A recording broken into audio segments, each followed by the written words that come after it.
On the day my life collapsed, I was only 15. My father, the man who should have protected me, called me a whore and beat me right in the street. Why? Because the 62-year-old man I was forced to marry had returned me, claiming I wasn't pure. It was a lie, but the whole town believed him a rich and powerful man. I spent the next 10 years as an outcast, believing I was trash.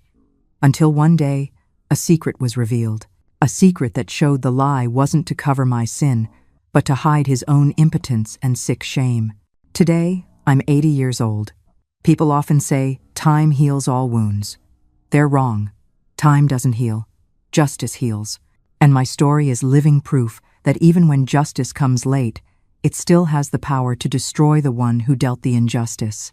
I'm going to tell you the whole truth, and it will make you furious. But before we begin, please like this video and subscribe to the channel so you don't miss other stories of the truth being exposed. Where are you watching from? Let me know in the comments. Now, sit down. It all started on the day I was sold. My name is Savannah, and as I mentioned, I live here in Bloomfield, in a small house I bought myself. I have a backyard with some plants that I take care of every day. The house isn't big, it isn't fancy, but it's mine. Nobody gave it to me. Nobody lent it to me. I earned it with my own sweat, with my own hands. And nobody can take that from me, not even if I live another 100 years. But it wasn't always like this. For a long time, I didn't even have a proper place to sleep. I ate leftovers, slept in borrowed rooms, and worked until my hands bled. There was a time when I woke up every day thinking, why am I still alive? What for? Nobody wants me. Nobody believes me. Nobody looks at my face. Why continue? It was like that for many years. 10 years to be more exact. 10 years living as if I were dirty, as if I had done something terrible. And you know what my crime was? None. I didn't do anything. Nothing at all. But a man lied, and everyone believed him because he was rich, important, powerful, and I was nobody. A poor girl, without a voice, without value. I married at 15 years old, not because I wanted to, not because I was in love. I married because my father decided. The man was Mr. Harold Winters. He was 62 years old at the time. I barely knew him.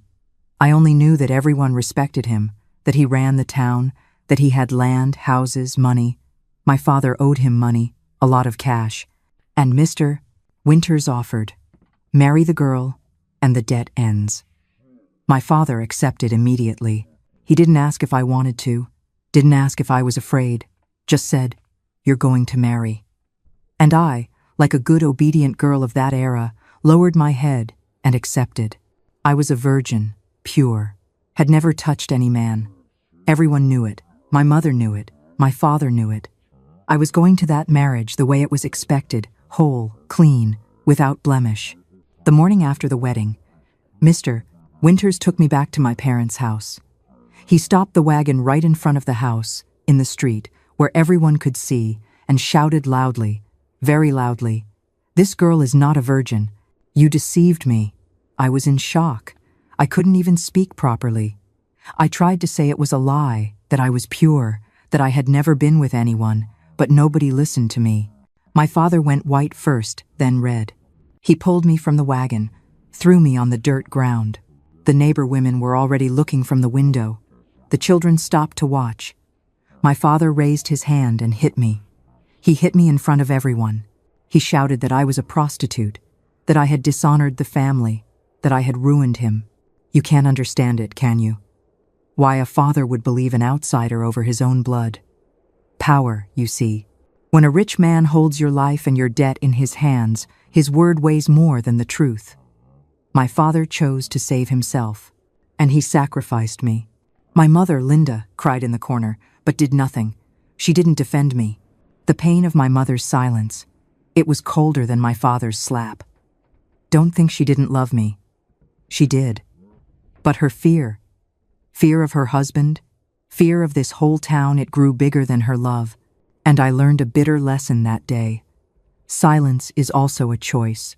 He expelled me right there, said I was no longer his daughter. I grabbed a bundle of clothes that my mother put together trembling and left walking. I didn't know where to go. I had nobody. Mr. Winters had already left, had dropped the bomb and disappeared. And I was left there at 15 years old, without a house, without family, without a name, carrying a guilt that wasn't mine.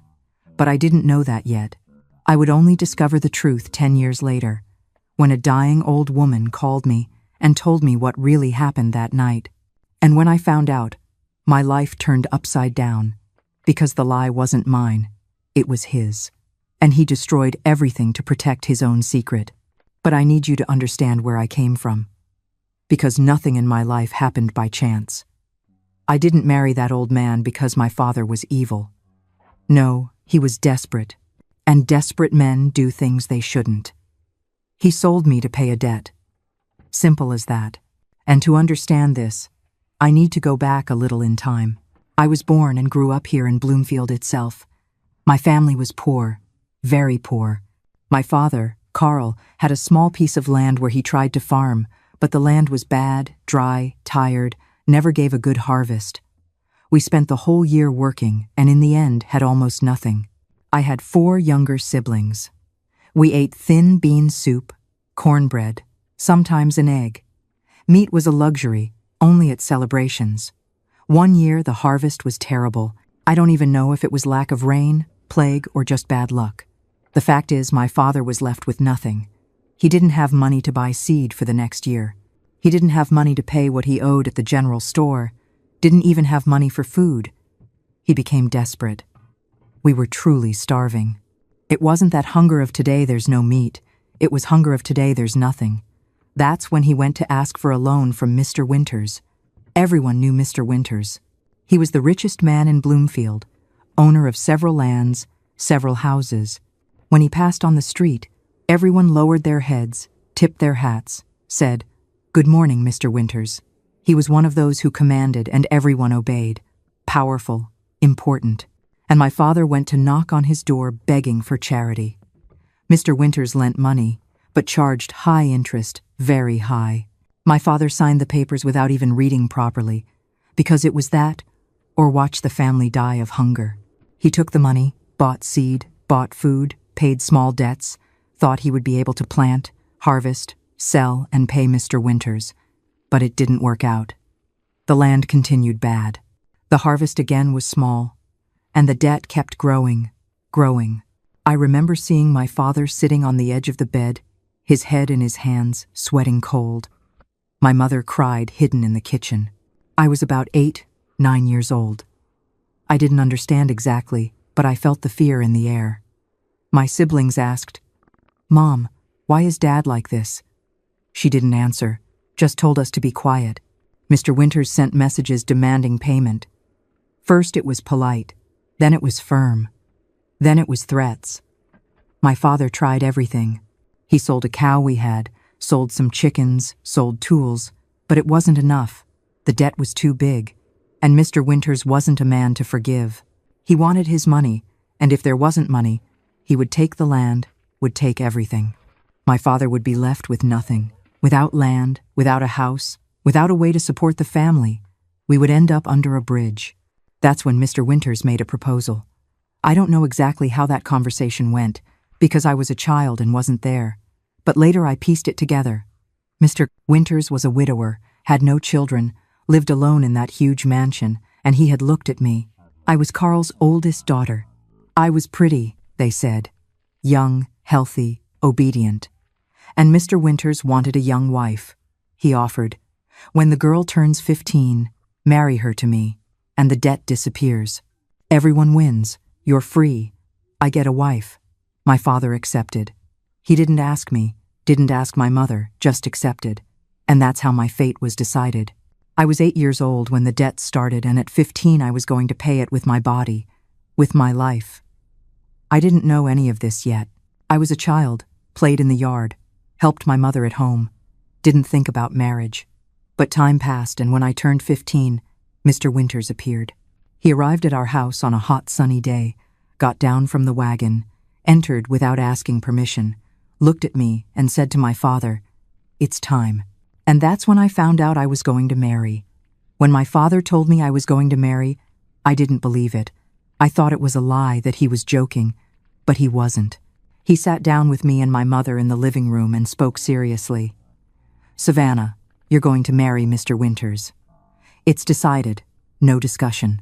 I looked at my mother, expecting her to say something that would protect me, but she just lowered her head and stayed quiet. I tried to ask why. Why me? Why so young? Why with him who was old, who I barely knew? My father got angry. He said I didn't have to ask anything, that it was a daughter's duty to obey, that he was my father and knew what was best for me, that Mr. Winters was a good man, rich, respected, that I would have a good life, big house, plenty of food, that I should be grateful, but I didn't want to be grateful. I was afraid.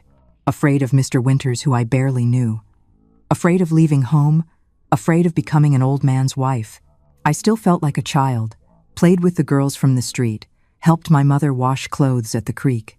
Marriage was for grown-ups, and I didn't feel grown-up. But being afraid didn't help. It was already decided. Mr. Winters would pick me up the following week. My mother tried to prepare me. She taught me some things about being a wife, about obeying your husband, about not contradicting, but she couldn't look in my eyes while she spoke. I saw that she felt sorry for me.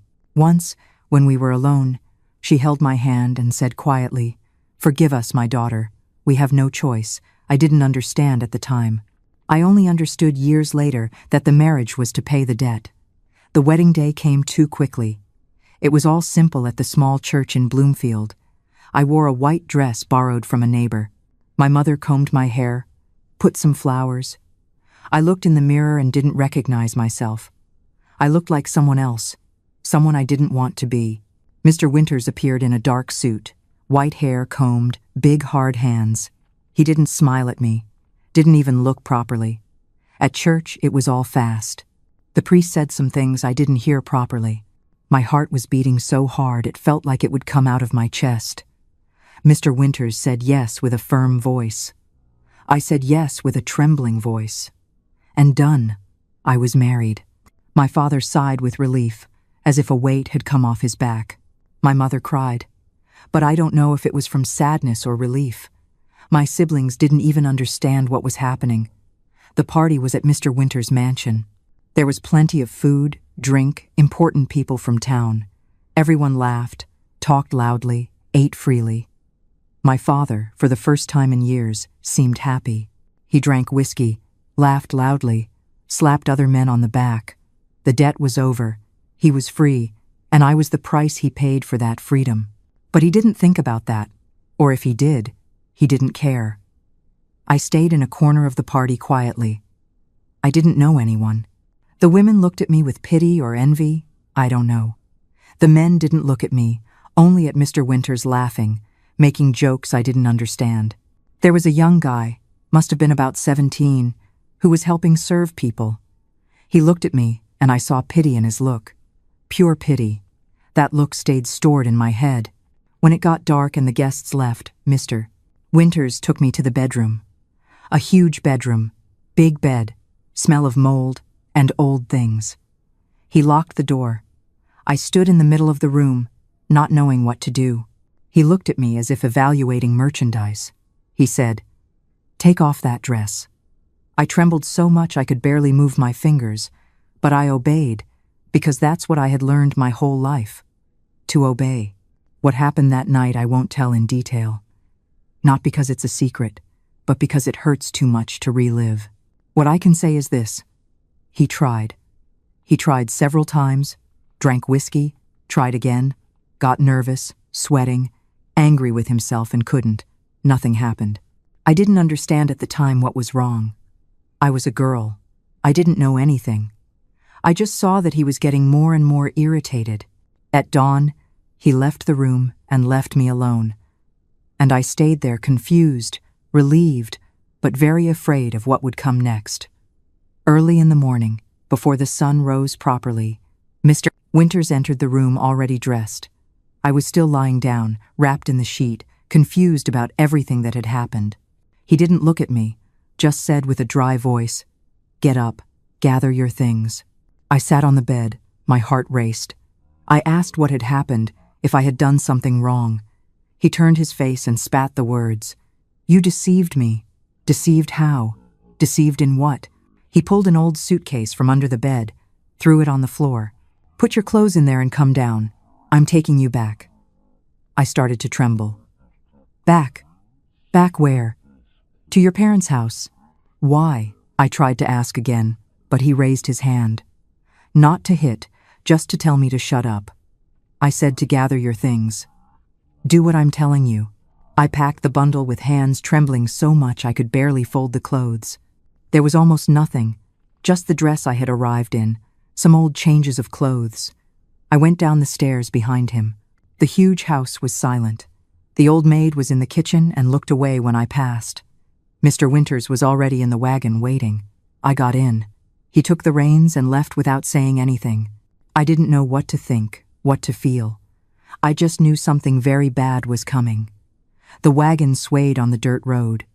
The sun was starting to heat up. I wanted to ask, wanted to understand, but I was afraid. He had a closed face, a tight jaw.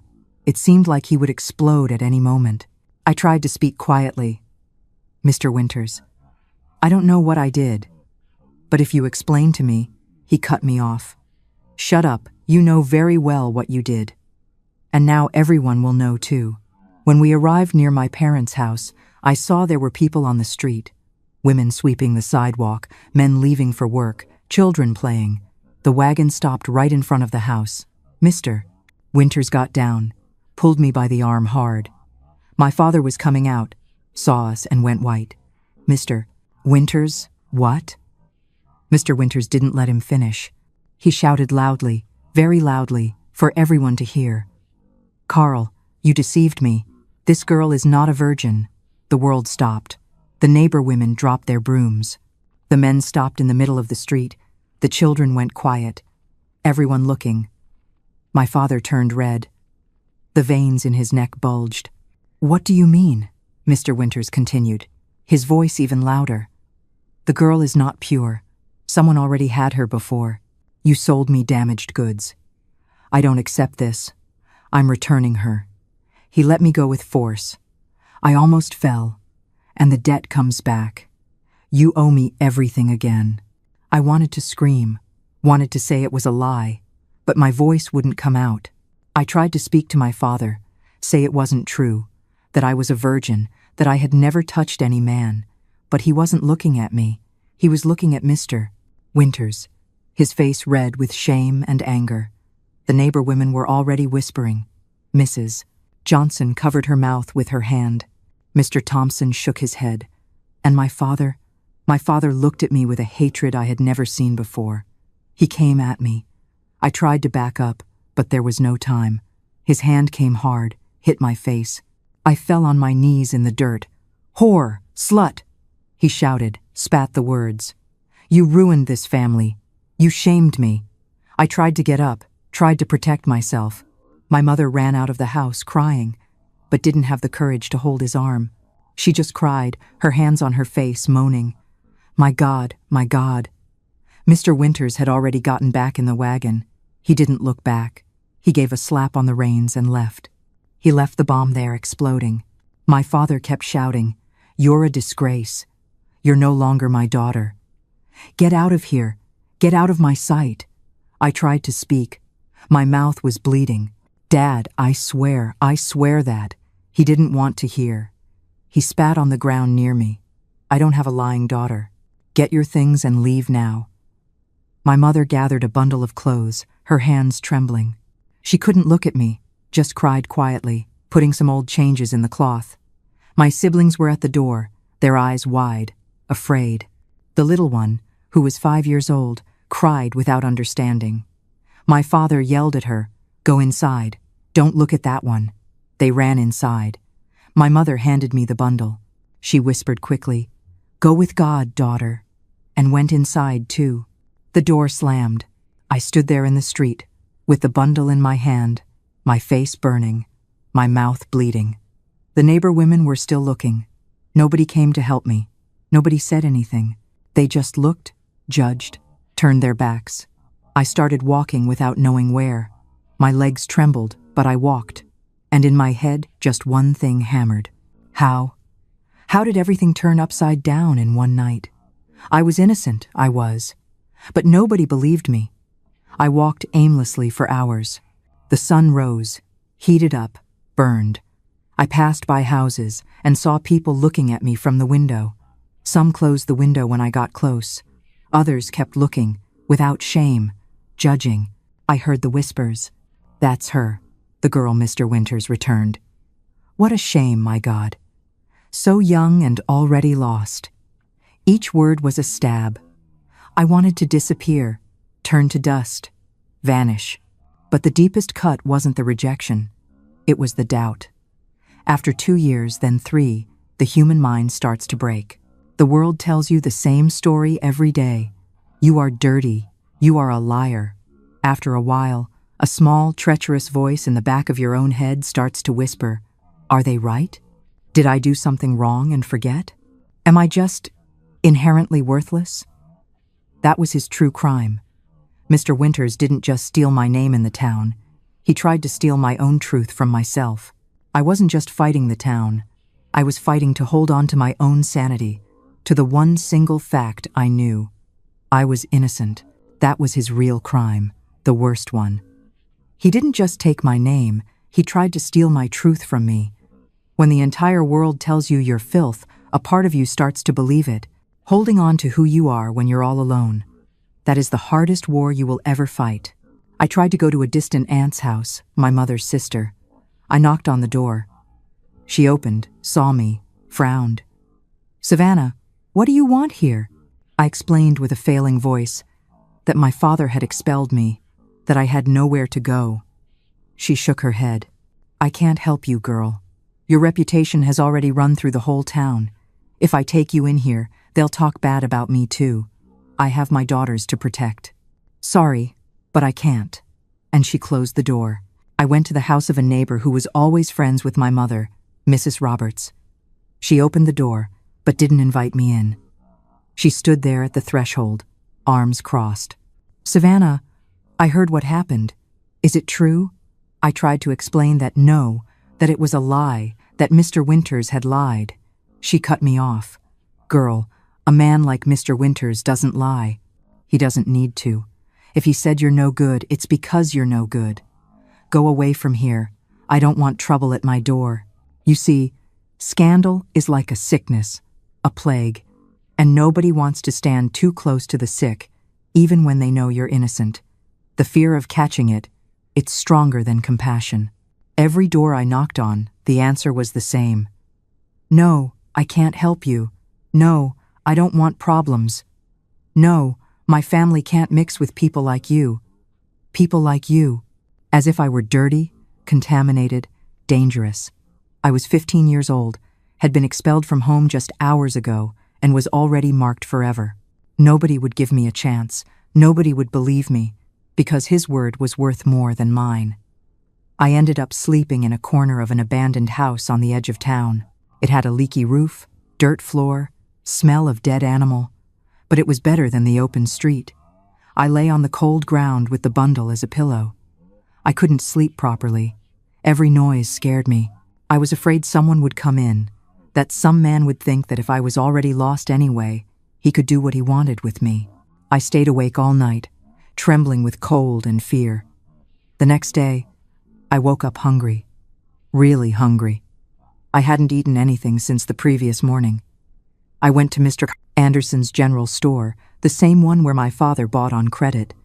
I asked for a loaf of bread, said I'd pay later. He laughed in my face. "Pay with what, girl? You have nothing, and I don't sell on credit to those who are no good. Get out of here before I call someone." I left with my head down, my stomach rumbling. I went to the creek where the women washed clothes. I thought maybe some of them would give me a piece of bread, some fruit, anything. I got close. They stopped washing and looked at me. Mrs. Davis, who I had known since I was little, spoke loudly.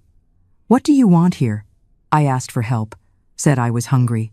She laughed, but it was a mean laugh. "Hungry? Go work, girl." "Oh, I forgot. Nobody will hire you now. A dirty woman doesn't work in an honest family's house. The others laughed too. A younger one shouted, "Go back to Mr. Winters, go on, or go find another rich old man who'll accept you." They laughed more. I left there running, tears streaming. It wasn't just rejection, it was cruelty, pleasure in seeing me suffer, pleasure in crushing someone who was already on the ground. And I began to understand. It wasn't going to be easy, it wasn't going to be quick. That mark would follow me for a long, long time. In the afternoon, I went back to the abandoned house, sat on the floor and cried. I cried everything I had held in. I cried from anger, from pain, from despair. I had nobody. I had no food, had no future. And worse, I knew I was innocent. But nobody believed. How was I going to live like this? How was I going to survive carrying a lie I couldn't prove was a lie? The truth was locked inside me, screaming, but nobody heard. I went 3 days without eating properly. I picked fruit in the woods, drank water from the creek, lost weight, got weak. Until a woman, Mrs. Jenkins, saw me sitting on the side of the road. She stopped, looked at me. "You're Carl's girl?" I nodded. She sighed. "Look, I don't know what happened and I won't ask, but I need someone to wash clothes.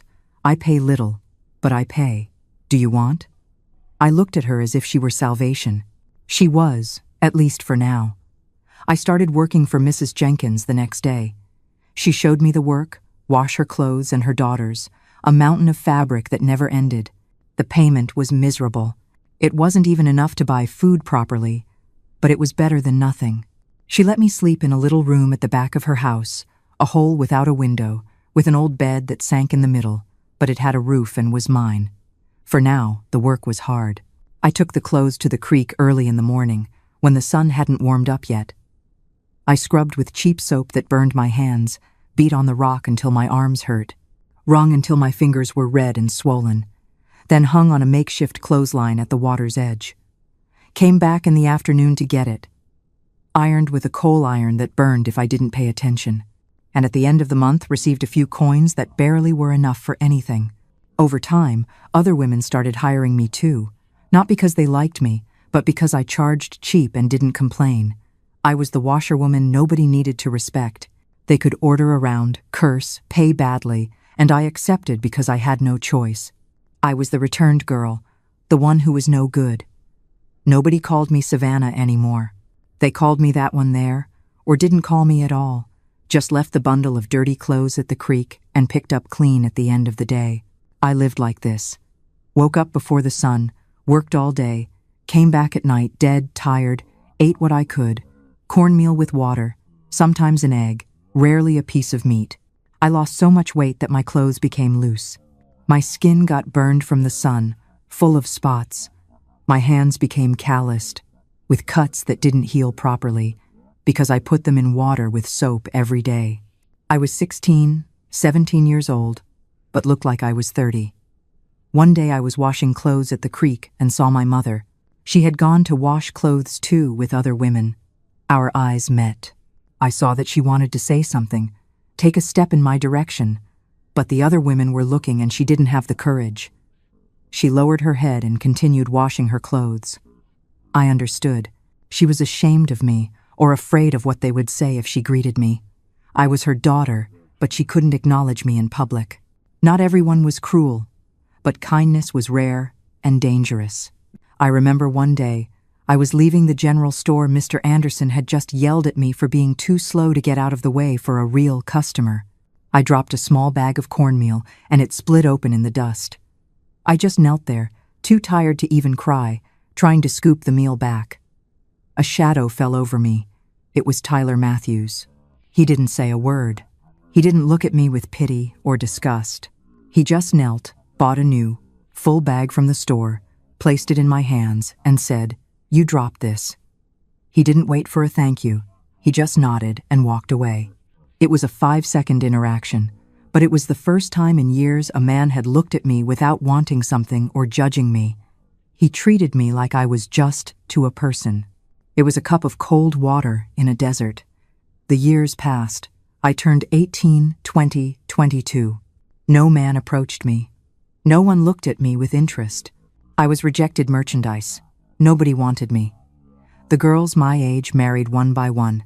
I saw the weddings, saw bellies growing, saw children being born and me there alone, washing other people's clothes, sleeping in a borrowed room, without future, without hope, just working to eat, eating to work. And each day that passed, the anger grew inside me. There was a day I got sick, high fever, body aching all over. I couldn't get up. I didn't go to work. Mrs. Jenkins knocked on the little room door angrily. "Savannah, the clothes are waiting. Get up." I tried to explain I was sick, that I couldn't even stand up. She huffed. "Sickness doesn't pay bills. If you don't work, you don't get paid. And if you don't get paid, you leave here." I dragged myself from the bed, went to the creek, even trembling with fever, because that was it. Either that or starve to death. There was another day I hadn't eaten anything for 2 days. My stomach hurt from being so empty. I was dizzy, weak. I asked for a piece of bread at the general store. Mr. Anderson said he only sold to those who paid on the spot. I didn't have money, was only going to receive at the end of the week. He told me to leave. I sat on the sidewalk and cried. A woman passing by threw a piece of old cornbread near me, as if I were a dog. I picked it up and ate anyway, because hunger has no pride. Around that time, my mother died. Someone told me. I don't remember who. She had gotten sick, coughing blood. It was quick. The funeral was on a weekday. I went, stayed at the back of the cemetery, far from everyone. My father was there, my siblings. They saw me, but didn't say anything. After everyone left, I approached the grave, knelt on the fresh earth, asked forgiveness from her for something I didn't even know what it was, because even knowing I was innocent, I felt guilty for everything, for existing. I found out later that my mother had left some things saved, some good clothes, some embroidered tablecloths, and a simple gold ring that was her grandmother's. Small inheritance, but it was something. I thought my father would give me at least the ring, some memory of her, but he sold it, sold everything and didn't give me anything. I was no longer his daughter, had no right to anything. That hurt more than I expected. It wasn't about the money, it was about the message. You don't exist. You're not part of this family. You were erased. And it was at that moment I understood I had lost everything, really. Everything. And maybe would never recover anything. I was already 23 years old when Mrs. Patricia Miller knocked on my little room door. It was mid-afternoon. I had just come back from the creek, my hands raw and bleeding into the wash pail. I opened the door and saw a woman I didn't know well. She entered without me inviting, sat on the edge of my rotten bed. "I brought food for you." She placed a cloth bundle on the bed. There was bread, bananas, a piece of cheese. I recoiled. My first thought was that this was a trick, a new way to humiliate me. I stared at the food, then at her, my voice hard. "What do you want?" She didn't flinch. "I want you to eat." "Nobody gives me anything for free," I spat. "Why?" She stared at me directly, her eyes holding not pity, but recognition. "Because I know what it's like to go hungry, and because I look at you, and I think you're telling the truth." Those words, telling the truth, they didn't hit me like a punch, they hit me like a stillness. The world stopped. For 10 years, my name had been liar, whore, trash.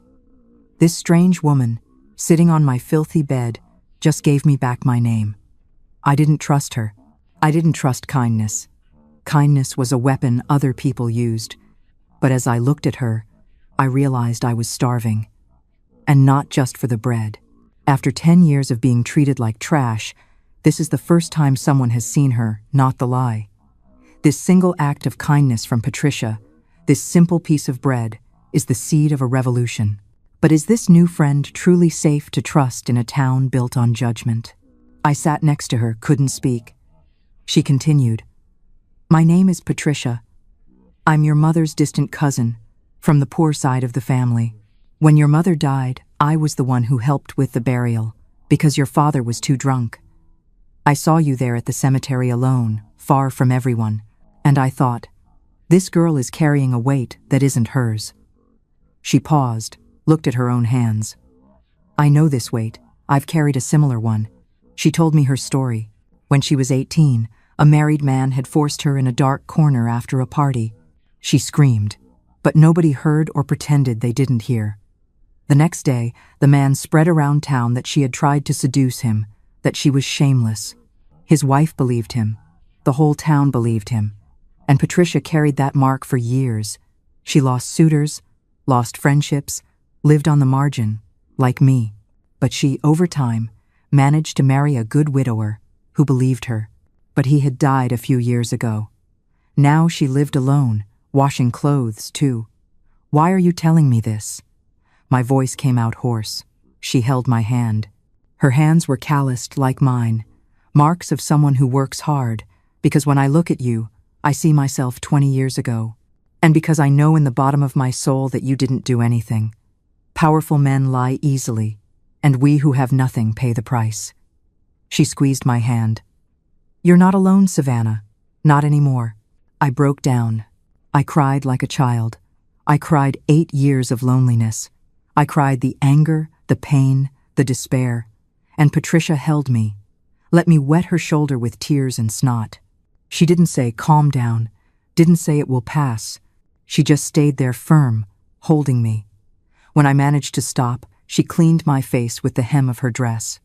Now eat. You're too thin. And I ate everything.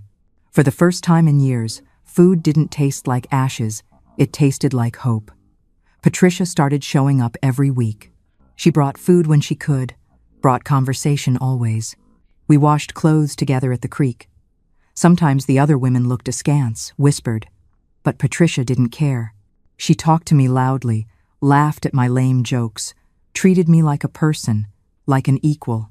And slowly, very slowly, I began remembering what it was like to be human, what it was like to have someone who looked in my eyes without disgust, without judgment, what it was like to have a friend.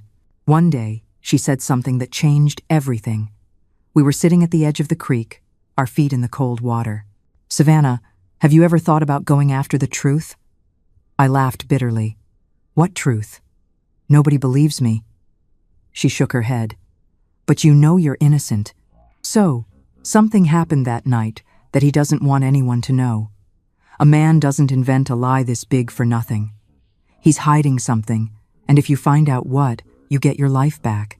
That stayed in my head like a thorn. Was there something I could do? Was there a way to discover the truth? But how? Mr. Winters was powerful. I was nobody. Who would help me? Patricia saw my doubtful face. I don't know how, girl, but I know you can't live the rest of your life like this, carrying guilt for something you didn't do. There has to be a way. And when you find it, I'll be by your side. I swear to God. That night, lying in my dark little room, I thought about everything Patricia had said. For the first time in 10 years, something small started growing inside me. It wasn't hope yet. It was anger. Good anger. Anger that didn't make me want to give up. Anger that made me want to fight. Mr. Winters had taken everything from me. He had destroyed my life with a lie. And if I could prove it was a lie, he would pay. I didn't know how, but he would. This thought made me sleep better than I had slept in years. 2 years later, when I was 25, I heard that Mrs. Dorothy Watson, the oldest midwife in Bloomfield, was very sick. Everyone commented she wouldn't last long, and I remembered something. She was the midwife who attended rich people, including Mr. Winters. Did she know something? It was a shot in the dark, but I had nothing to lose. I talked to Patricia, she said. Go, try. The worst that can happen is she sends you away. I went to her house one afternoon. Her niece opened the door, looked suspicious. What do you want? I asked to speak with Mrs. Watson. The girl frowned. She's very ill, isn't receiving visitors, I insisted. Said it was important, that I needed to ask something. The niece huffed, but let me in. She took me to the back room. The smell of sickness was strong. Mrs. Watson was lying in a bed, so thin she looked like she would break, but her eyes were still alive. She looked at me and recognized me. Carl's girl. The voice came out weak, hoarse. I approached the bed. "Mrs. Watson, I need to ask something about Mr. Winters." She got tense. "I don't know anything, but I saw she was lying." I insisted. "Please, it's been 10 years that I've carried a lie. 10 years that the whole town treats me like trash. If you know something, anything, I need to know. I beg you." She closed her eyes. Stayed silent so long I thought she had fallen asleep. But then she opened her eyes again. They were wet. "Sit here," she pointed to the edge of the bed. I sat with my heart beating irregularly. She breathed deeply, making an effort. "I'm going to die soon, and I don't want to die carrying this weight." She held my hand with her weak hand. "That night, girl, he couldn't." The world stopped. "What?" she repeated with a trembling voice. "Mr. Winters. He couldn't consummate the marriage. He tried. He tried a lot, but it didn't work. He became desperate. Drank more whiskey, tried again. Nothing. At dawn, almost morning, he sent for me. I went. He was white, sweating cold. He explained what had happened, asked for help. I said this was normal, that it happened with older men, especially when they drank too much and were nervous, that he just had to try another day calmly. But he didn't want to hear." She continued, the tears falling now. "He said he couldn't let anyone know, that it would be his shame, that the whole town would laugh, that they would say he wasn't a man. Then he said, 'I'm going to return the girl. I'm going to say she wasn't a virgin. That way the blame falls on her, not on me.'" I couldn't breathe properly. "Mrs. Watson continued, "I tried to convince him not to do that, said it would destroy your life. He looked at me coldly and said, 'It's her or me, and I'm not going to destroy myself because of a poor girl.' And there it is. The truth is finally out. It was never about her sin. It was about his shame, his impotence. Savannah finally has the proof she's needed all these years. But what good is a truth when the only person who can verify it is about to die? Her fight is far from over." I couldn't speak. The anger was so much I trembled. But along with the anger there was relief. Relief to know I wasn't crazy, that I hadn't done anything, that I was innocent indeed. "Can you confirm this? Can you sign a paper? Can you tell someone?" She shook her head weakly. "I have no strength anymore, girl. I won't last even another week. And even if I wanted to, who would believe a dying old woman against Mr. Winters? He has money, power. I have nothing." Patricia, who had stayed waiting outside, came in. She had heard everything. "Mrs. Watson, can you at least write something? A letter? A note?" The old woman shook her head. "My hand doesn't obey anymore. I can barely hold a spoon. Sorry, girls. I should have spoken before, years ago, but I was a coward, and now it's too late." She closed her eyes. "Go away now. Let me die in peace. At least I took this weight off my conscience." We left the house. I was in shock. Patricia held me by the arm. "You heard, Savannah? You heard the truth. It wasn't you. It was him." But I didn't feel victory. I felt despair, because knowing the truth didn't change anything. Dorothy would die, wouldn't leave proof, and I would continue being the liar, would continue carrying that cross. "It's not fair, Patricia. It's not fair," I shouted. I punched the wall of a house. My hand hurt, but I didn't care. I know the truth, and it's no use. Nothing. Patricia hugged me. "It's still useful, because now you know, and I know. And when we know what to do with it, we do. But at least now we know there's something to do. There's a lie to unmask." Mrs. Watson died 3 days later. I didn't go to the funeral. Couldn't. I stayed in the little room lying down, looking at the ceiling. The truth was inside me now, burning, screaming to get out, and I was going to make it come out. It didn't matter how long it took. A week after the midwife's death, I made a decision. I was going to Mr. Winters and throw the truth in his face. Patricia tried to hold me back. "Savannah, he won't admit it. He'll deny it. You'll come out of there hurt again." But I didn't care. I needed to do this. I needed to look in his eyes and say, "I know what you did." It wasn't going to change anything in practice, but it would change something inside me. It would give me back a piece of dignity. I went to his mansion one hot afternoon. My heart was racing, but I forced my legs to walk. I knocked on the iron gate. The old maid came to answer. She was the same one from 10 years ago, more wrinkled now. She recognized me and her eyes widened. "What do you want here?" My voice came out firm. "I want to speak with Mr. Winters. It's urgent." She hesitated, but ended up opening. "Wait here." I was left in the hallway. That house still smelled of mold and power. Mr. Winters appeared. He was older, hair completely white now, back a bit curved, but the look was the same. Cold, hard. He looked me up and down. "Savannah, what do you want?" I breathed deeply. "I know the truth. Mrs. Watson told me everything before she died. I know you lied. I know the problem was yours, not mine." I expected some reaction, fear, nervousness, anything, but he just laughed. A short, dry laugh, without humor. "So what?" He crossed his arms. "Mrs. Watson is dead. Can't confirm anything. And you think anyone will believe you? A washerwoman with no future against me? Mr. Harold Winters?" He took a step in my direction. "Listen well, girl. I did what I had to do to protect my name, and I would do it again. You're nothing, never were, and you can scream the truth to the four corners, and nobody will hear you, because I'm me and you're you." The anger I felt was so great my hands trembled. "You destroyed my life out of pride, out of cowardice. You didn't have the courage to admit you failed. You preferred to throw the blame on a 15-year-old girl. Doesn't that weigh on your conscience?" He stared at me without blinking. "Conscience is a luxury for the poor. I sleep very well every night and will continue sleeping. Now get out of my house before I call someone to remove you." I didn't leave immediately. I stood there, looking at him, searching for some sign of humanity, but there wasn't any.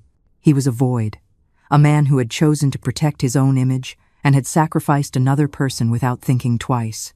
I went looking for remorse in a man who had no conscience. You cannot demand justice from a void. That's when I understood. My fight wasn't to make him confess. My fight was to tear down the lie he had built. He had no remorse, felt nothing. And it was at that moment I understood.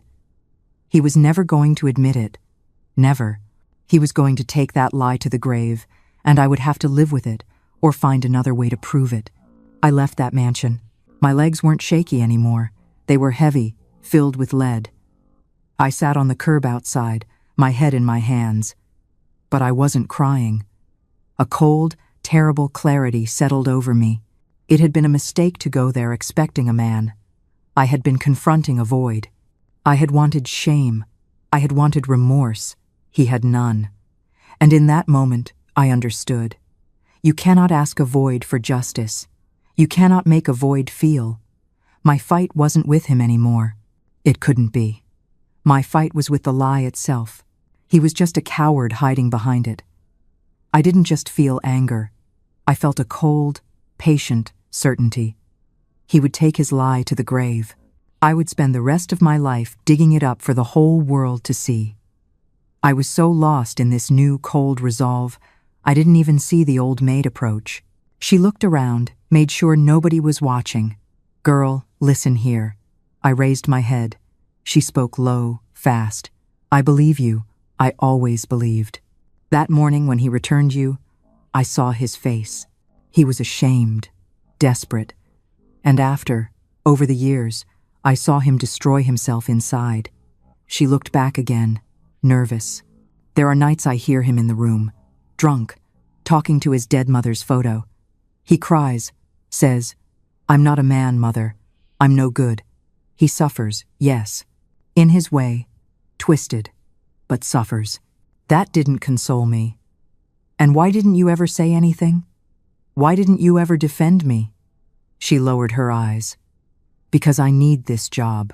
I'm old, have nobody, have nowhere to go. If I speak against him, he puts me on the street and I die of hunger. Sorry, girl, I'm a coward too." She stuck something in my hand. "A piece of bread. It's all I can give you." And went back inside running before anyone saw. I looked at the piece of bread in my hand. It was a crumb. It was nothing, but it was what I had. Crumbs of truth, crumbs of solidarity. It wasn't going to change the world, wasn't going to clean my name, but at least I knew now, more than ever, he wasn't making it up. The truth existed, was locked, hidden, but existed. And one day, somehow, it would come out, even if I didn't know how yet. Even if it took another 10, 20 years, one day it would come out, and on that day, Mr. Winters would pay. 3 days after I went to Mr. Winters' mansion, everything changed. It was night. I was in the little room trying to sleep, despite the hunger that pressed. They knocked on the door hard. I got up scared, thinking it was Mrs. Jenkins demanding something. I opened the door. 2 big men were there. I recognized both. They worked on Mr. Winters' lands. Thugs. My blood froze. They didn't enter. Just stood there, occupying all the door space, blocking the moonlight. The taller one, a guy named Brock, spoke. His voice was low but had weight. "Mr. Winters sent a message for you." I tried not to show fear. "What message?" The other one, fatter, crossed his arms. He had a scar on his face that you need to stop talking nonsense around. Stop inventing lies about him. Because if you don't stop, Brock completed. Accidents happen. Woman alone, working at the creek, can slip on the rock, can hit her head, can disappear, understand. My whole body went rigid. It wasn't just social rejection anymore. It was a death threat, a real threat. I tried to keep my voice firm, but it came out trembling. I didn't invent anything. I just told the truth. Brock leaned forward, his face almost glued to mine. His breath was of whiskey and cigarettes. "Mr. Winters' truth is the only one that matters. Yours is worth nothing. So forget what you think you know and stay quiet forever, or you'll regret it. The stakes have just changed completely. This is no longer just about reputation. It's about survival. Mr. Winters has shown he will protect his lie not just with words, but with violence. How can Savannah possibly fight a man who is willing to kill her to keep his secret?" They left. I closed the door with hands trembling so much I could barely turn the key. I leaned my back against the door and slid until I sat on the floor. The fear was so great I couldn't breathe properly. They had threatened to kill me. Not with those exact words, but the message was clear. If I continued talking, if I continued looking for the truth, I would disappear.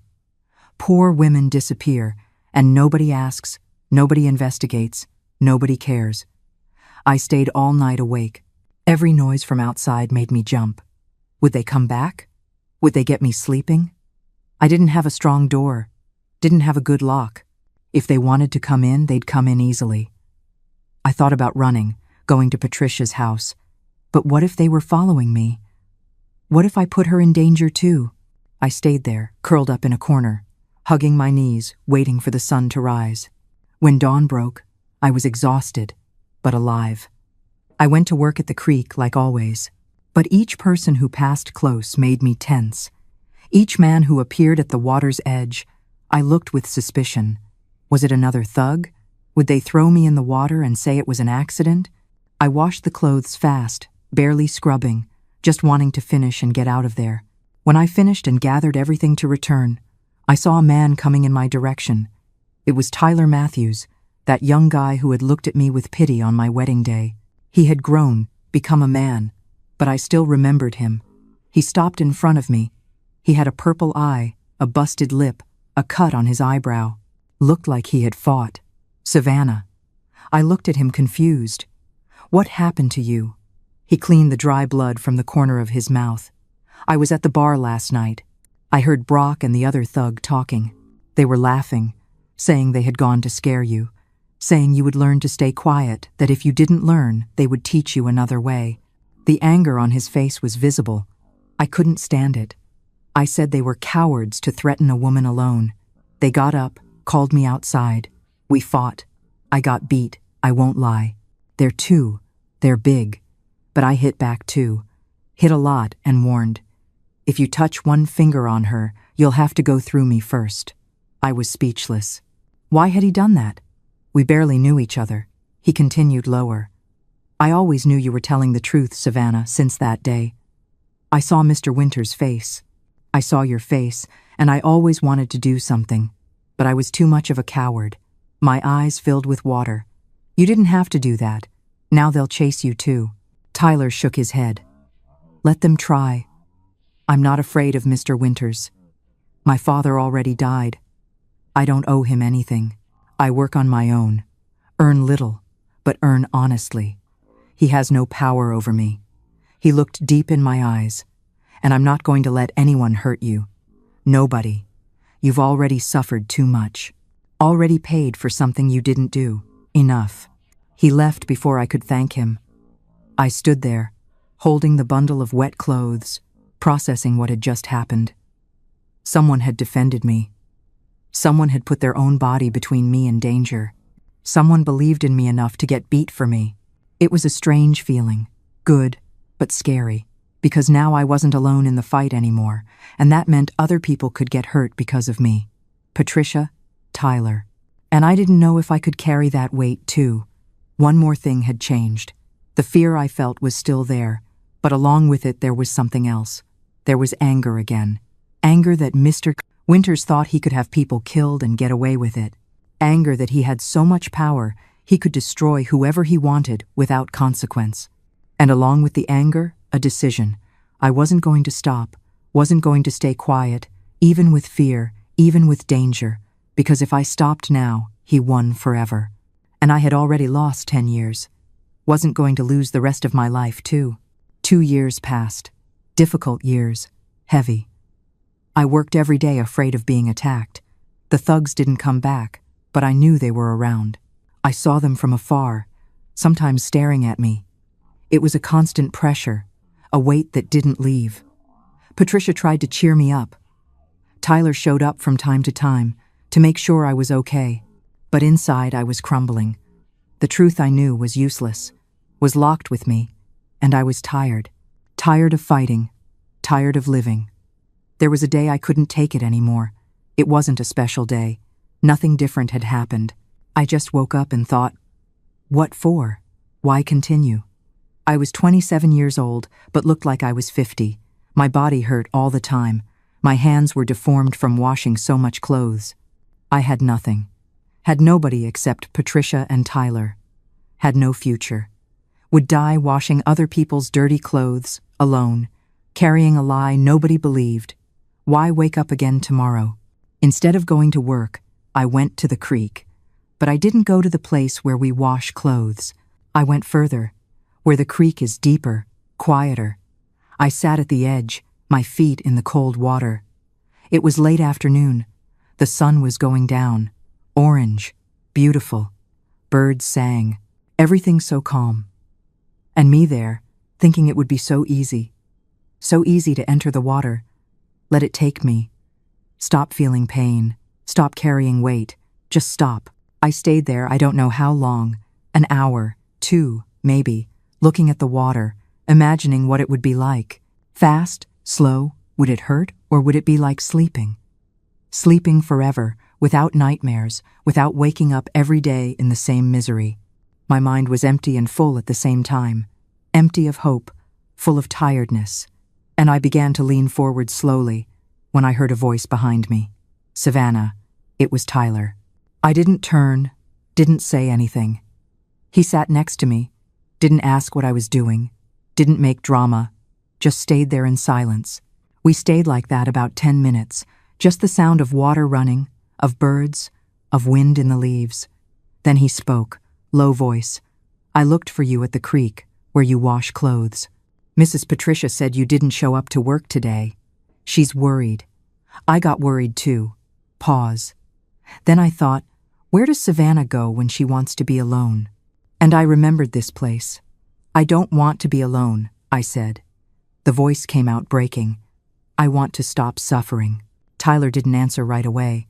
He picked up a little rock and threw it in the water. We saw it sink. I know it hurts, Savannah. I see you every day carrying that weight, and I wish I could take it from you, but I can't. Nobody can. Only you. He breathed deeply. But I can tell you one thing. If you give up today, he wins. Mr. Winters wins. He destroyed your life and gets away with it. You're going to give him that pleasure? Tyler was right. At her lowest point, he gave Savannah the one thing she'd lost, a reason to fight. Survival itself now becomes her revenge. She isn't just living for herself anymore, she's living to watch him fall. But the path to that revenge is about to take another shocking, personal turn. Dying is an easy way out. But Tyler was right. If I died, he won. Survival itself became my revenge. I decided then I would not give him the satisfaction of my defeat. I finally looked at him. His eyes were serious, firm. He already won, Tyler. He won a long time ago. Tyler shook his head. No, he only wins if you die believing the lie. But you don't believe it. You know the truth. And as long as you have that truth alive inside you, he hasn't won. Not completely. He held my hand. His hand was rough, calloused, like mine, hand of someone who works hard. Stay, Savannah. Stay alive, because one day, I don't know when, but one day the truth will come out. And on that day, you need to be here to see it. I cried. I cried so much I thought I would never stop. And Tyler held me, hugged me tight, let me wet his shirt, didn't say anything more, just held me. And slowly, very slowly, something inside me came back. It wasn't hope yet. It was stubbornness, stubborn anger. I wasn't going to give Mr. Winters the pleasure of seeing me dead. Wasn't going to let him sleep peacefully, knowing he destroyed me completely.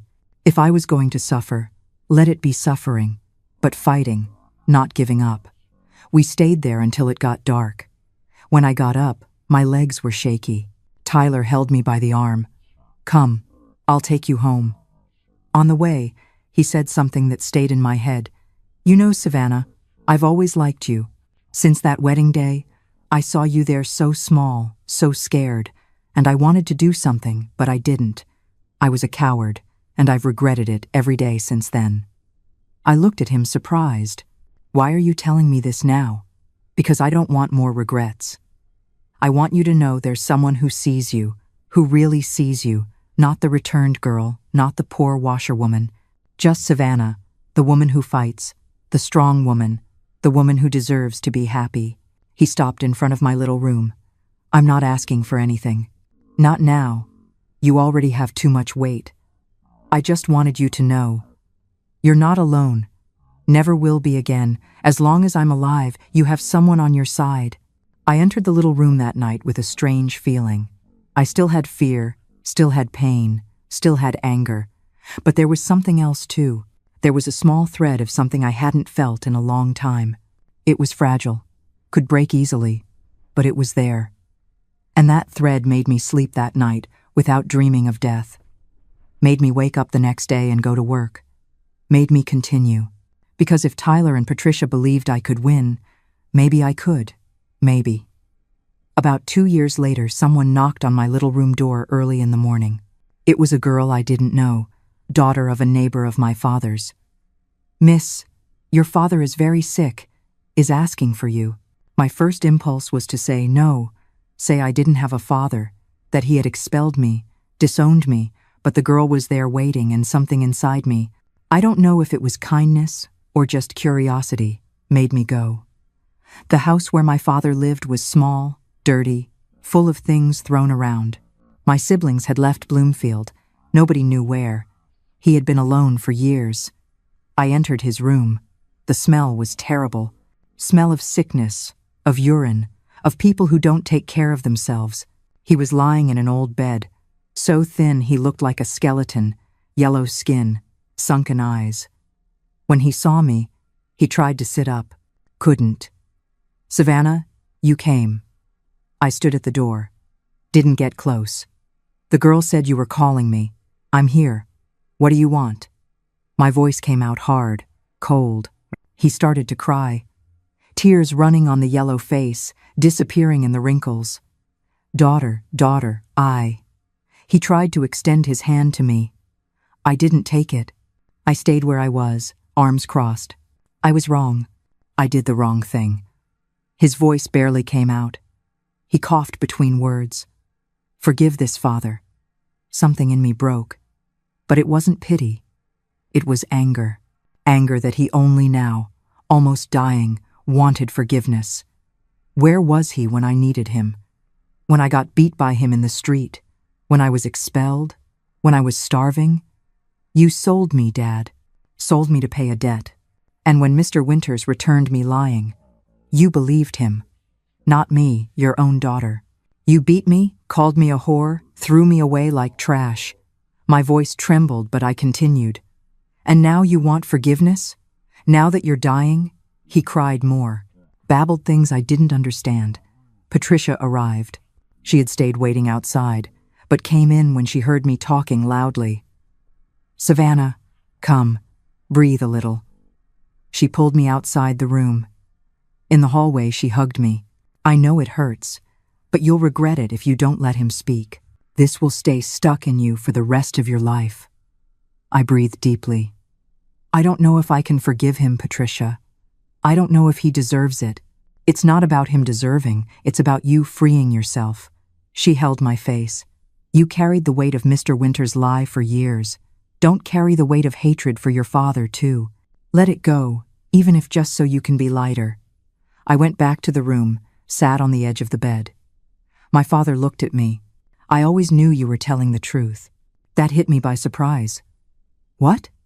He coughed, spit blood on a cloth. I knew, but I was afraid of Mr. Winters. He would charge the debt again, would take everything. I was in shock. He knew. He knew and still expelled me. Did you hear that? This is the ultimate betrayal. It wasn't ignorance. It was a conscious, cowardly choice. The slap in the street was painful, but this confession, this is a wound to the soul. How does she possibly find forgiveness for a father who knowingly sacrificed her? Did you hear that? He knew. He knew from the very beginning. That pain, it was 1,000 times worse than the beating in the street. He knowingly sacrificed me. Cowardice. It can turn a father into a monster. So you sacrificed me to save your own skin. Is that it? He closed his eyes. More tears. It was him or you, and I chose wrong. God forgive me. I chose wrong. The anger was so much I wanted to scream, but he was so weak, so finished. Screaming wasn't going to change anything, wasn't going to give back my 10 years, wasn't going to heal my wounds, would just satisfy my anger. And I was tired of anger. I stayed taking care of him for 3 days, not because I wanted to, but because there was nobody else, and because deep down, he was my father. He had been a horrible father, coward, weak, but he was my father. I cleaned him, gave water, medicine that didn't work anymore. He tried to talk, ask for forgiveness again. I didn't answer, just did the work. On the 3rd day, he died early in the morning, stopped breathing while he slept. I was sitting in a chair next to him. I saw his chest go up and down and stop. I felt nothing, not sadness, not relief, just emptiness. I called the gravedigger. The funeral was on a day of light rain. Few people went.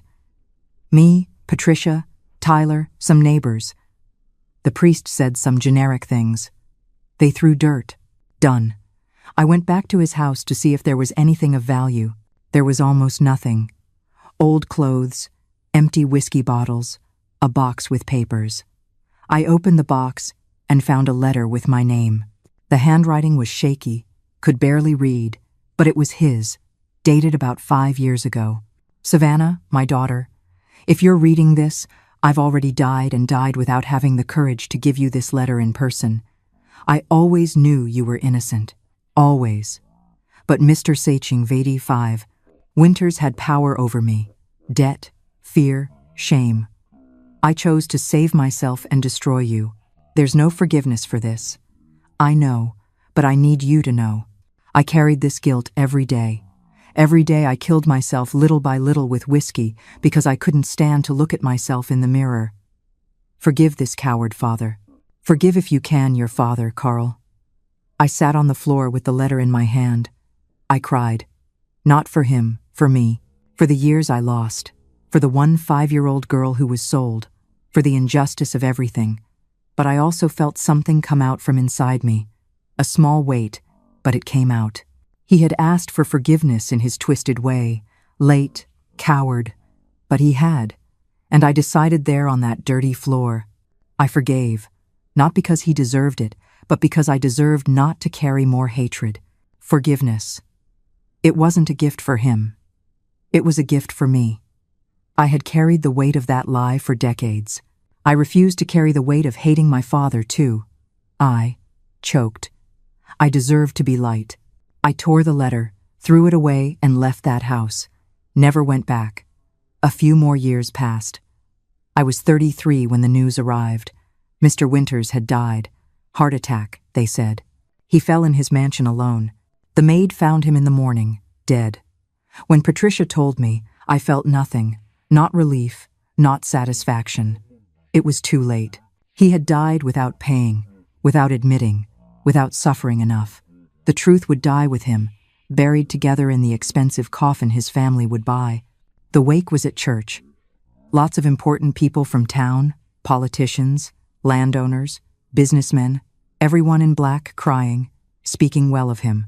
What an upright man, what a loss for Bloomfield. I went, stayed at the back of the church, hidden behind a column.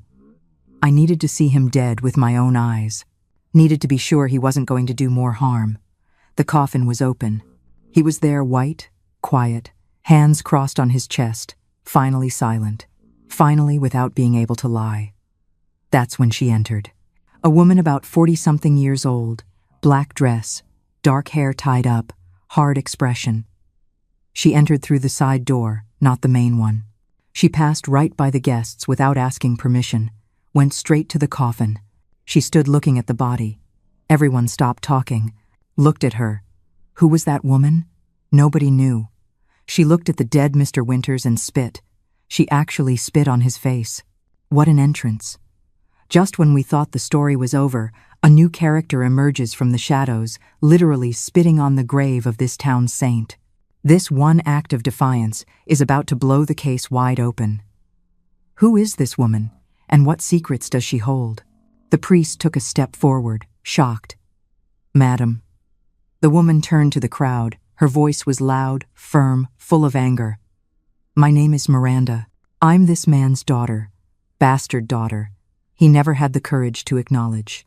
He had an affair with my mother for over 20 years, fathered me, paid hidden child support so nobody would know. He visited me at dawn, as if I were shameful.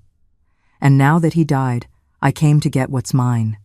I came to get recognition, inheritance, justice. She looked at Mr. Winters' relatives, who were pale. And nobody here is going to stop me. The wake turned to chaos. People whispering loudly, some leaving scandalized, others staying to see the confusion. Mr. Winters' nephews, who were going to inherit everything, surrounded Miranda. This is a lie. He didn't have a daughter. Miranda opened a big bag she was carrying and took out papers. I have receipts signed by him. Years of child support. I have letters. I even have a photo of him with my mother. Do you want to see? Or do you want me to show everyone here the kind of man he was? The nephews went silent. Miranda put the papers away. That's what I thought. She left the church with her head held high. I left after her. I don't know why. Instinct, maybe. I caught up with her on the street. Miranda. She turned and stared at me suspicious. Who are you? I breathed deeply. My name is Savannah. I married him when I was 15 years old. He returned me the next day, saying I wasn't a virgin. A lie. He lied to the whole town and destroyed my life.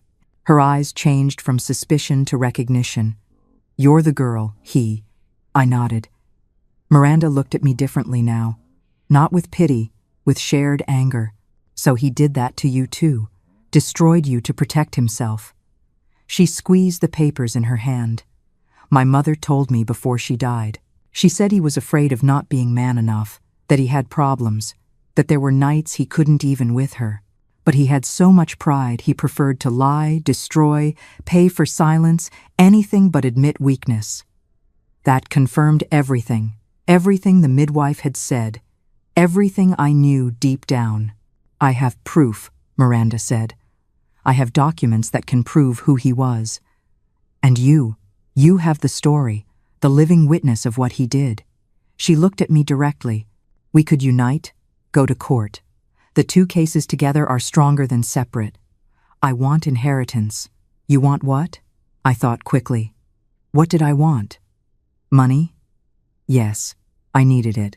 But it wasn't just that. I want my name clean. I want the town to know I didn't lie, that he lied. I want justice. Miranda extended her hand. Then let's look for it together. We shook hands. Two women destroyed by the same man. One ignored all her life, the other slandered, now united against his legacy. Miranda arranged to meet me 2 days later at her house. She was going to gather everything she had. I was going to gather my story, my witnesses. Patricia, the old maid, if she agreed to speak, we were going to put together a case. We're going to go to court, and even if it took years, we were going to win, because now we weren't alone anymore. When I returned to my little room that night, Tyler was waiting. He had heard about the scandal at the wake. Is it true? A daughter of his appeared? I told everything. He listened in silence. When I finished, he smiled. A small smile, but real. Savannah, this is your chance. The chance you waited 18 years for. Don't let it pass. He held my hands. And I'll be by your side in everything until the end. I looked at him. This man who was always there, always believed. And for the first time, I let him into my heart. Not love yet, but the possibility of love. Someday. Miranda and I went to a lawyer in Bloomfield, a younger man than we expected, recently graduated with that shine of someone who still believes in justice. We told everything, showed her documents, told my story. He listened to everything, taking notes. When we finished, he breathed deeply. Look, I'll be honest. It's a difficult case, very difficult, Mr. Winter's family has money, expensive lawyers, and he's dead, can't defend himself. But you have something strong, a pattern. He did this more than once, with more than one woman. If we can prove this, we have a chance. He asked for a month to investigate, look for other victims, put the case together. It was the longest month of my life. Each day I woke up thinking, will it work? Will someone else appear? Miranda showed up every week at my house. We talked. At first it was just about the case. But gradually we became something like friends. She was angry at her father, like I was. She had been rejected all her life like me. We understood each other in a strange way, but real. The lawyer came back with news. He had found a woman, a 50-year-old lady who lived in a neighboring town. Mr. Winters had returned her 25 years ago with the same excuse. She accepted to testify with shame, with fear, but accepted. Now we have 3 women, the lawyer said, 3 equal cases. This isn't coincidence, it's systematic behavior. We're going to file a lawsuit for moral damages against his estate.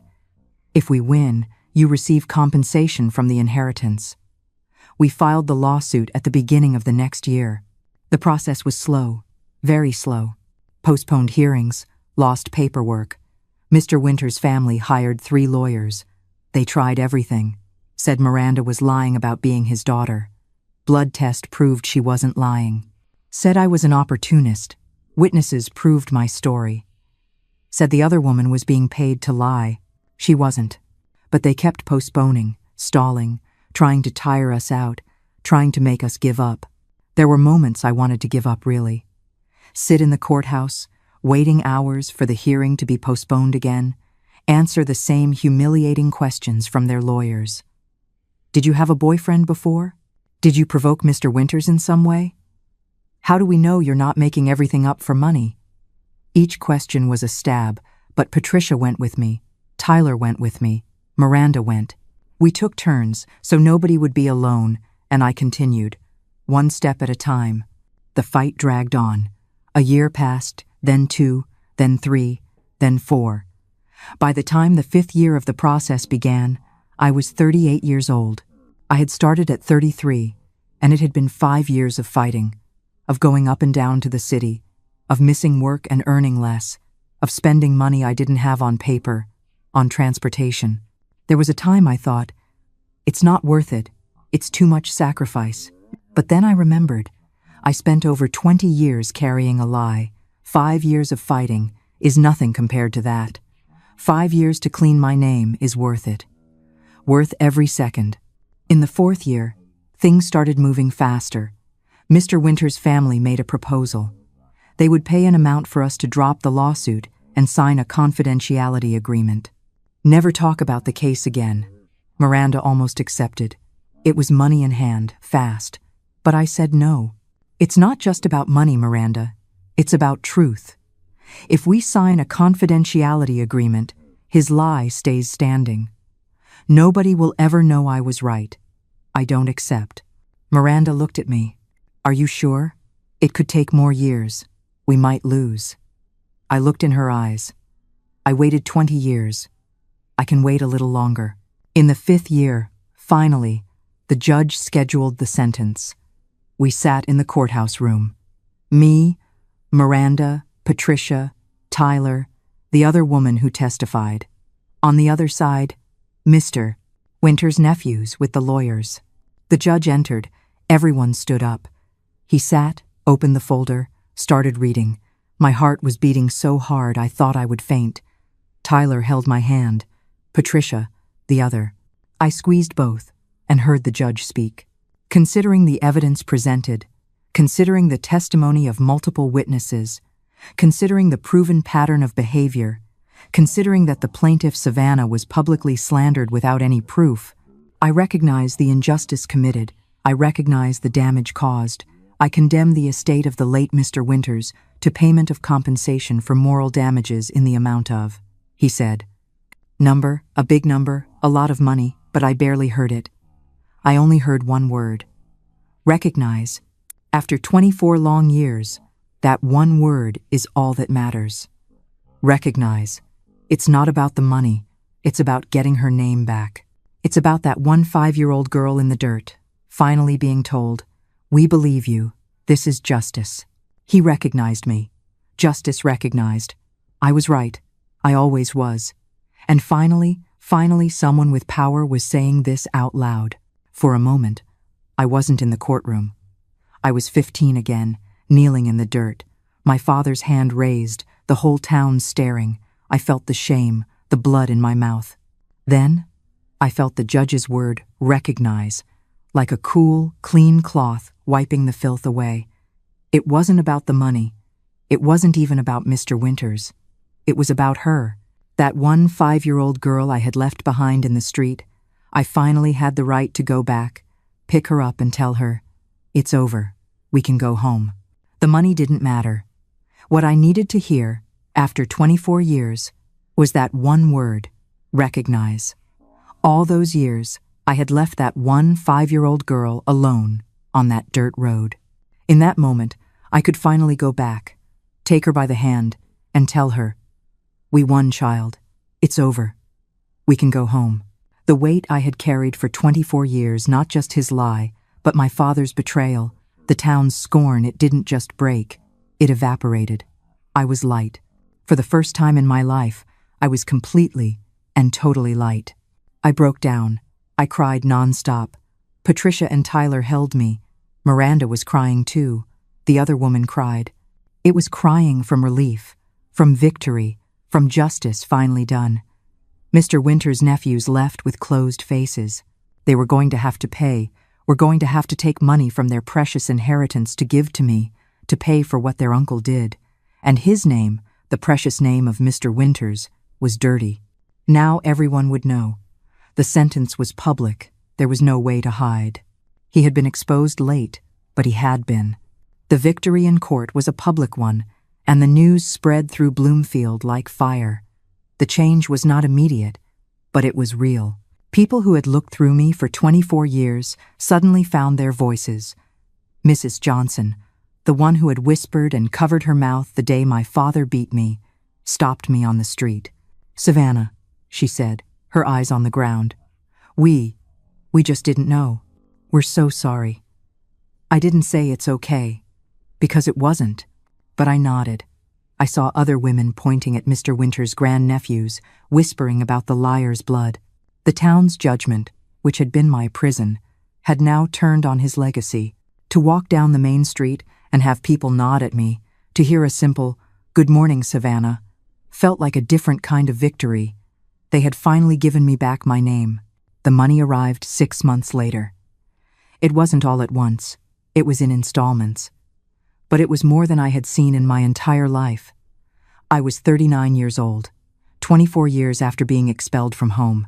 I held that first check in my hand and didn't believe it was real. I showed Patricia. She laughed. That free laugh of hers. "Now, yes, girl. Now you can truly start over." And it was true. For the first time in my life, I had options, had choice, wasn't trapped in misery, forced to accept crumbs. I could choose. The first thing I did was go to a jewelry store. I asked to make a ring like my mother had. I couldn't recover the original. My father had sold it, and it was melted down. But I described it to the jeweler. Simple gold ring with a little flower engraved. He made it exactly. When it was ready, I held it carefully. It wasn't her ring, but it was her memory, rebuilt by my hands. I kept it in a little box. Sometimes I open it just to look, to remember that the past doesn't come back, but we can build new things on top. The second thing was to buy a small piece of land, but in a good place in Bloomfield, and build a laundromat. Not a makeshift business, not. A real laundromat, with brick walls, machines bought, used, but working. Big washing tubs, covered clothesline. I put a sign in front. Savannah's Laundry, my name big for everyone to see. Patricia came to work with me. We hired 2 more women. Paid right, treated well. The laundromat started slowly, but grew. People started trusting. Savannah is hardworking, is honest. Honest. Finally, someone was using that word for me. Tyler showed up one afternoon at the laundromat. He had a bouquet of wildflowers in his hand. Simple flowers, nothing fancy. He was nervous. "Savannah, can I talk to you?" We went outside. He held my hands. "I waited many years. Waited for you to sort out your life. Waited for you to heal your wounds. I don't want to wait anymore. Will you marry me?" I looked at him. This man who was always there, who protected me, who believed, who never gave up. I wasn't sure if it was love, but it was something good, something solid, and I deserved something good. Yes, I'll marry. We married simply. Just us, Patricia, Miranda, the priest, without a big party. But it was happy, it was real, it was my choice. This time nobody ordered, nobody sold, nobody forced. I wanted to, and that made all the difference. Tyler was good, was a partner. We didn't have movie passion. No.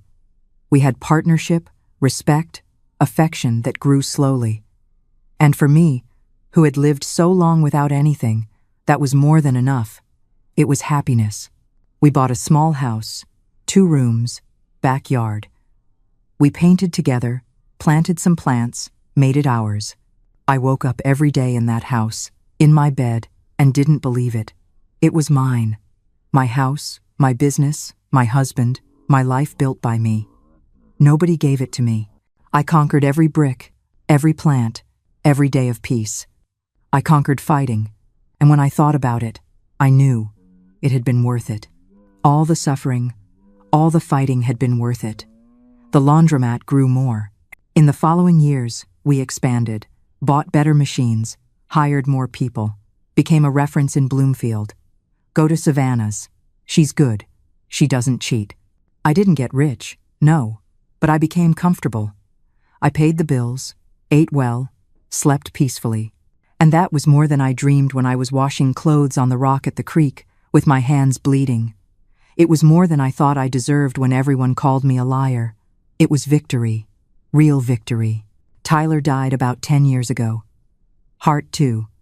It was quick, hurt a lot. But I had more than 30 good years with him. 30 years of companionship, of laughter, of shared life. He never gave me children. My body couldn't anymore after so much suffering. But he gave me love, gave me presence, gave me the certainty that I was worthy of being loved, and that was enough. I keep his wedding band in a little box along with my mother's ring. My 2 precious memories. At 80, I find peace on my porch after having passed on the laundromat to young women who needed an opportunity, just like I once did. I often tell those who visit, this journey was long and painful. There was a time I almost gave up, but I didn't give up, and in the end, I won. My name and my conscience are clean. A lie dominated 24 years of my life, but it couldn't destroy the last 40 years that I built for myself. I know who I am. Every second of the fight to get here was completely worth it. Every life is a story worth listening to. If you feel inspired by this journey and want to discover more meaningful stories, please subscribe to the channel to join us.